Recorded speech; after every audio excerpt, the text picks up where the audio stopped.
Hi everyone and welcome.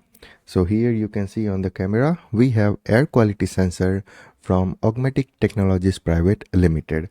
Now in the previous video we have covered the similar air quality sensor with the 7-segment display. Now both of the sensor are exactly same. There is only one difference. You will have the local monitoring in this sensor with this 7-segment display. And if you just want to go for the IoT monitoring, you want to collect the data and you want to publish to somewhere else for the IoT purpose, then this is for you. And if you want local monitoring as well for your air quality sensor data, then you can go for this one. Now both of the sensor will provide you the output over Modbus RS485 protocol. Both of the sensor will turn on using 12 to 24 volt DC power supply.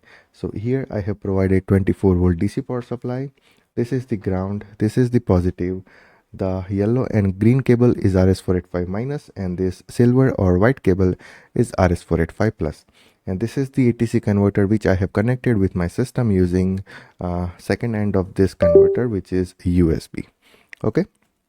Now this air quality sensor is mainly used to monitor particulate matter, okay, which is in 2.5 micrometer in the diameter, 1 micrometer in the diameter, and 10 micrometer in the diameter. And you can monitor those particulate matter in the form of microgram per cubic meter. Okay, so that thing we are going to cover in this video, that how you can monitor the data using Modbus software. You can also use any other Modbus software, okay, Modbus client software, just like Modbus Pole, Modbus Slave, or Modbus software. Okay, and here is the data sheet of this sensor, WIN SN PM without display sensor. Okay, and here you can see high precision particulate matter sensor with PM1.0, PM2.5, and PM10.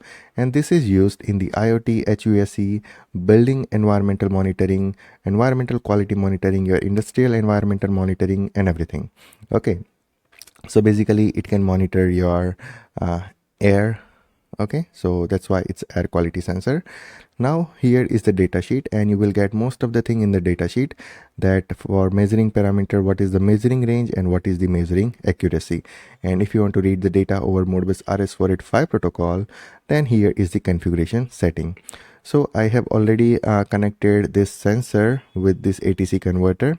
Okay, and I have already powered up the sensor using 24 volt DC power supply. Now what I'm going to do is I'm going to open the Modbus software. Now here I'm going to change the length to 18, and we have to find out that this ATC converter is connected on which COM port. So for that you can open device manager, and in the device manager you have to navigate to the port, and here you can see my ATC converter is connected on the COM port 3. So I can use COM port 3 to read the air quality sensor data. So I can go to connection, I can click on connect. Here I'm going to select the COM 3 with 9600 baud rate, data bits 8, parity none, and the stop bit 1. Now I'll press OK. Now instead of coil status, we are going to select the holding resistor, and here you can see. Now this 40,001 is the PM1.0 or particulate matter 1.0 data. This 40,002 is particulate matter 2.5 data, and this 40,003 is particulate matter 10 data. Okay, so 10 micrometer in the diameter, 1 micrometer in the diameter, and 2.5 micrometer in the diameter. And these values are in the microgram per cubic meter. And to get the exact value of microgram per cubic meter, you have to divide this register values by 10. So right now the particulate matter 1.0, okay, in air surrounding me is 3 microgram per cubic meter, or right now you can see 2 microgram per cubic meter. For 2.5 it's 2 microgram per cubic meter, and for PM10 it's 3 microgram per cubic meter.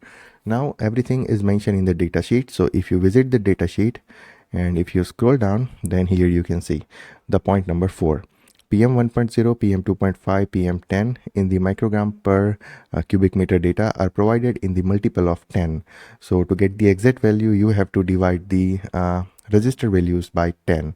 So here you can see we have the 10, so we will divide this by 10 and we will get the exact value of 1 microgram per meter cube or 20 microgram per cubic meter. Okay, and this 40,011 to 40,018 are the Modbus configuration register. Okay, and if you want to see what is the parameter associated with those register, then you can refer this photo. So the first register is related to PM1.0. The second register is related to PM2.5, and the third register is related to PM10.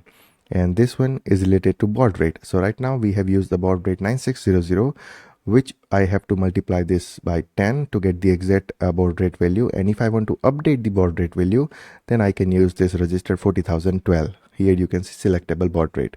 So I can update this 40,012 to update my baud rate. And if I want to change the slave ID from 1 to somewhere else, okay, then I can update the 40,014 to do that. Okay, you can refer this documentation, which is very good, and you will get most of the things from here. And even if you forget the baud rate and the slave ID, then also there is one procedure to reset your sensor and to get the default baud rate and the slave ID. And if you want to buy the sensor, then here is the contact information from Augmatic Technologies Private Limited. You can mail them. I'll also provide the salesperson number in the description of this video, so you can call them and you can ask for this air quality monitoring sensor. Now in this sensor we don't have 7-segment display, so we cannot monitor data locally. Only we can monitor the data using Modbus RS485 protocol, using Modbus client software or any SCADA system, or we can also monitor the data using Node-RED or ESP32 as well. Okay, so I hope this thing is clear, that how you can use this particulate matter sensor, or you can say air quality sensor, from Augmatic Technologies Private Limited to get the three kind of particulate matter data: PM1.0, PM2.5 and PM10. And I will provide this link in the description of this video for this data sheet, so you can get more info from the data sheet. Now let's meet in the future videos with more sensor from Augmatic Technologies Private Limited. And if you have any question or any doubt regarding this sensor, then you are feel free to ask anywhere, just like LinkedIn, Instagram, Telegram, WhatsApp or email, or you can also put comments on this video. So stay tuned for the future videos with more sensor from Augmatic Technologies Private Limited. Till then, take care, goodbye, and thank you.